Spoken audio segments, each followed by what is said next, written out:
Oke guys, hari ini kita ketemu lagi dan kita akan bahas satu topik yang mungkin banyak nasabah ataupun agent yang nggak tahu, yaitu hal mengenai klaim di luar negeri. Begitu ya? Ya, Andri? baik luar negeri maupun dalam negeri lah. Artinya klaimnya berupa klaim cashless. Klaim cashless kan ya.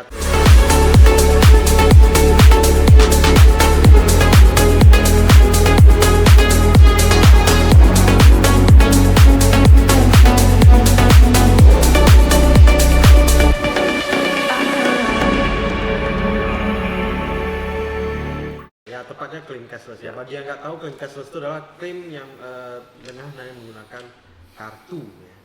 Dengan hanya menggunakan kartu. Jadi nasabah tidak perlu bayar sendiri. Biasanya kan kalau dulu asuransi itu kan nasabah bayar sendiri dulu, baru nanti dokumennya dikumpulin dan dokumen itu dikasih ke agent ataupun dokumen itu dibawa ke kantor dan diproses untuk reimbursement. Ya, itu namanya reimburse, Pak. Reimburse. Nah, jadi reimburse itu kita bayar sendiri dulu, baru dokumennya dikumpulin, baru kita ajukan klaim. Itu Betul, namanya betul. reimburse. Nah, sekarang yang kita mau bahas itu adalah klaim cashless. Karena kalau klaim reimburse itu gampang lah ya. Ya, gampang kalau tahu caranya, Pak. Betul, betul. Nah, tapi pada umumnya nasabah udah tahu lah ya klaim reimbursement, karena dari Ya. dulu asuransi kesehatan memang dari dulu pakai sistem klaim reimbursement. Ya, benar. Yang sekarang yang ngetren itu adalah klaim cashless. Nah, maksud dari klaim cashless itu adalah klaim yang nasabah tidak perlu bayar dulu, benar ya? Ya, benar. Gimana sih menurut Nadi klaim cashless itu? Jadi dari pengalaman saya membantu klaim nasabah itu, kalau dia klaim metode cashless, ya nasabah datang ke rumah sakit, tentunya memeriksakan diri ke dokter dulu ya.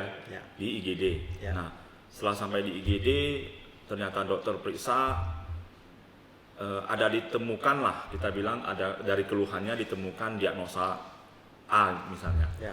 Dan yang mana diagnosanya ini mengharuskan nasabahnya untuk dirawat inap. Ya. Nah, dengan demikian maka nanti dari pihak keluarga harus menyerahkan ya kartu cashlessnya itu yang diasuransi, kartu peserta ya diasuransi kepada pihak registrasi di rumah sakit.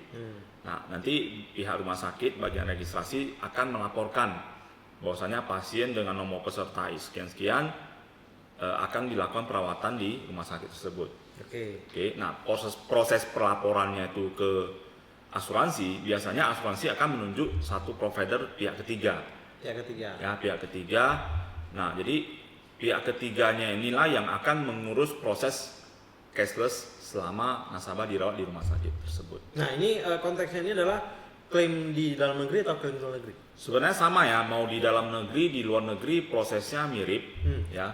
Cuma mungkin di luar negeri dia ada agak gimana ya, agak lama prosesnya. Gitu ya? Nah, prosesnya mungkin agak lama karena udah beda negara ya kan. Terus caranya berbeda ya kan. Jadi mungkin proses disitulah perbedaannya nanti akan lebih lama lah istilahnya seperti itu.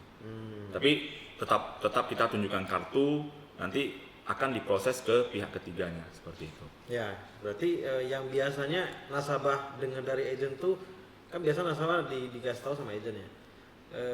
Bu atau Pak, nanti klaimnya kalau ke rumah sakit cuma bawa kartu aja ya gitu. Bener gak sih sebenarnya? Ya mostly seperti itu ya Pak Peter ya. Mostly seperti itu. Ya, jadi karena umumnya nasabah tuh nggak mau ribet. Nggak mau ribet. Jadi ya, betul. agent pun pastinya menjanjikan bahwasanya nggak pakai ribet, pokoknya tunjukkan kartu aja selesai. Ya, padahal pada kenyataannya di belakang itu ada proses-proses yang harus dilalui untuk proses cashless ini. Nah, proses yang bagaimana? Jadi yang pertama tadi seperti yang saya bilang, bahwasanya ketika pasien mendaftar ke rumah sakit, otomatis kan dia dari data pasien itu dilaporkan ke pihak ketiga provider. Ya, kita bilang lah contoh Admedica ya. Nah, jadi nanti pihak Medikanya itu akan mereview dari data pasiennya itu, mereka akan mereview dari polisnya masuknya kapan, karena di polis asuransi kesehatan itu kan biasanya ada masa tunggu ya, 12 bulan. Nah, apakah diagnosa dari dokter tersebut termasuk penyakitnya itu termasuk kategori masa tunggu yang 12 bulan atau enggak. Gitu loh. Oke, kemudian yang kedua, apakah polis dari nasabah tersebut itu ada pengecualian terhadap penyakit tertentu? Itu akan ditanyakan ya, di review. Kemudian setelah itu mungkin mereka akan memantau melalui monitoring harian. Biasanya akan ditanyakan ke pihak rumah sakit. Oke, mulai dari diagnosanya apa, monitoring hariannya apa, ada dikasih obat apa. Jadi itu proses seperti itu yang terjadi ketika nasabah dirawat di rumah sakit. Jadi sebenarnya di belakang itu banyak proses yang terjadi. Benar. Nah, jadi bukan berarti kasih kartu udah selesai langsung dijaminkan, enggak. Ya, jadi berhubung karena tadi saya jelaskan di awal tadi ada mengenai masa tunggu, pengecualian penyakit. Kalau memang ditemukan ataupun penyakit dari nasabah tersebut masih dalam masa tunggu 12 bulan, ya otomatis bisa jadi case-nya ini nggak dijaminkan. Jadi nggak pasti langsung kartu langsung jamin gitu Pak. Jadi betul. Di belakangnya ada seperti itu sih. Ya, karena kan banyak orang bilang itu kartu sakti ya. Ya, benar. Ya, memang sakti sih kalau semua sesuai kriteria itu sakti. Benar. Tapi kalau saya ada hal yang ditutup-tutupin atau ada hal yang tidak termasuk kriteria, jadi nggak sakti lagi. Ya, benar. Benar ya? Benar. Nah, itu kalau klaim di luar negeri, apakah benar juga sama hanya bawa kartu doang langsung kasih ke bagian registrasi udah beres langsung gitu? Kalau di luar negeri biasanya dari pengalaman saya ya pernah bantu klaim nasabah saya. Kemarin nasabah ada keluhan, oke. Dari keluhan ini saya bantu telepon ke pihak Amedika dulu. Oke, saya bantu telepon. Amedika ini pihak ketiga ya? Ya, pihak ketiga. Biar para penonton tahu. Nah, jadi saya bantu telepon, saya menjelaskan mengenai keluhan si nasabah. Kemudian saya minta rekomendasi dokter ya, dan itu mereka akan menjawab dan memberikan rekomendasi sesuai dengan keluhan si nasabah. Nah, cuman mereka mengarahkan kita menuliskannya dalam bentuk email. Jadi saya kirimkan melalui email, nanti mereka akan review, mereka akan merekomendasikan keluhan nasabah ini ke rumah sakit yang mana yang sesuai, dokter siapa. Nah, setelah sudah ada datanya, mereka akan kirimkan email balik ya, berupa namanya surat pre-sertifikasi. Nah, jadi itu surat itu nanti nasabah simpan ya, atau di print out. Kemudian nanti ketika nasabah akan berangkat ke luar negeri, bawa surat itu sama kartunya, sama paspor. Jadi pada saat diregistrasi ya dikasih tunjuk aja seperti itu. Berarti nasabah nggak bisa milih sendiri dong ya rumah sakitnya? Bisa sih sebenarnya. Cuman ya itu tadi saya jelaskan kalau memang nasabah nggak tahu mau cari dokter siapa, mau ke rumah sakit mana. Tapi kalau memang nasabah sudah tahu mau cari dokter siapa, ya bisa kita infokan dulu ke Amedika melalui email tadi. Bahwasanya nasabah keluhannya ini mau cari dokter ini di rumah sakit ini. Oke, jadi nanti setelah disetujui oleh pihak Amedika, mereka akan mengirimkan email berupa surat pre-sertifikasi tadi. Nah, jadi dengan adanya surat itu otomatis nanti di luar negeri lebih gampang lah prosesnya seperti itu sih. Tapi kalau misalnya nasabah yang langsung ke sana tuh berarti nggak bisa ya pakai kartu? Bisa juga sih, cuman ya untuk yang case-case langsung seperti itu mungkin nanti nasabah sampai di sana biasanya ada yang namanya di rumah sakit luar negeri biasanya ada satu counter yang namanya IA, nah, International Assist. Jadi di sana nanti ada khusus counter yang melayani pasien luar negeri. Jadi di sana nasabah bisa tanya lebih jauh sih. Dan biasanya petugas counternya tuh bisa berbahasa Indonesia seperti itu. Berarti kalau nasabah mau ke luar negeri untuk perawatan ke rumah sakit luar negeri, mereka harus cari counter IA ya? Iya, benar. Itu di semua rumah sakit luar negeri ada emang? Rata-rata di Pining dan di Malaysia lah ya, di Malaysia, Pining dan Kuala Lumpur rata-rata sudah ada sih. Yang sejauh ini yang pernah saya bantu klaim ya. Nah, di dua itu ada sih. Berarti mereka tinggal ke register tempat si IA ini udah nanti di sana nanti dibantu diurus ya. Benar.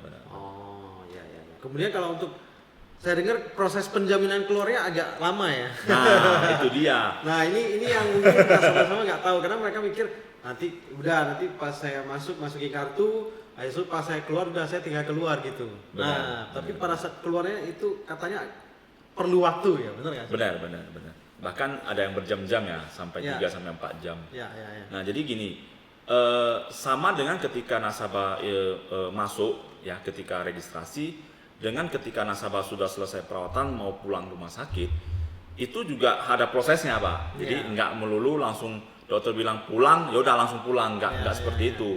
Di belakang tuh ada prosesnya yang teman-teman mungkin nggak begitu tahu ya.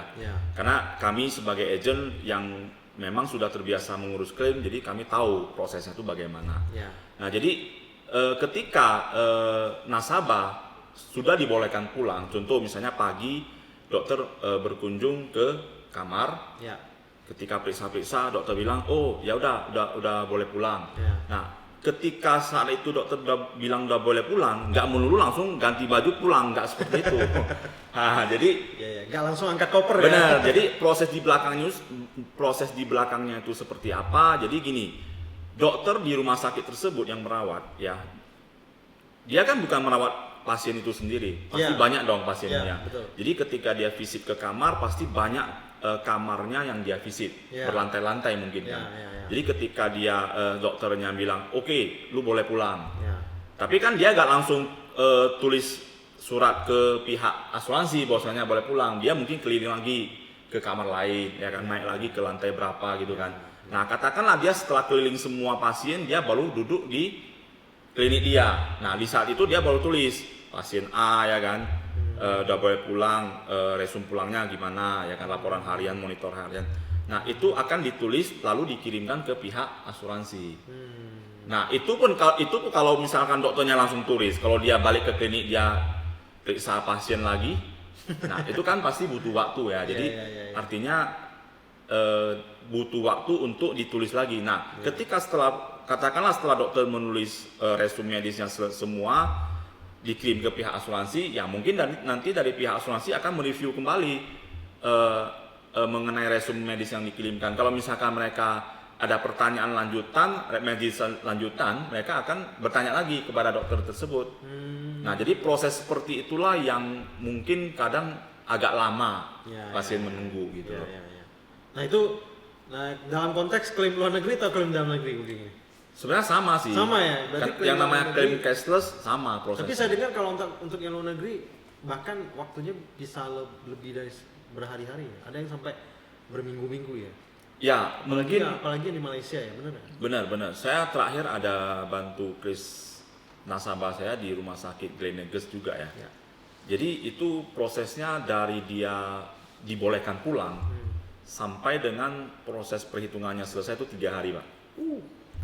Nah, jadi berarti nasabah tuh stay di sana 3 hari gitu? Enggak, jadi nasabah kan gini, kalau di rumah sakit di luar negeri itu biasanya rumah sakitnya mewajibkan nasabah deposit. Walaupun dia udah punya kartu, dia wajib deposit. Itu dia, karena banyak nasabah yang mikir, oh kalau saya udah punya kartu asuransi berarti saya nggak usah deposit lagi, bener ya? Bener. Yang penting pakai kartu aja. Ya. Nah, padahal itu sebenarnya kalau di luar negeri tetap harus deposit. Bener. Ya, karena gini, masalah deposit itu sebenarnya kebijakan dari rumah sakit ya. Jadi itu di luar wewenang daripada asuransi.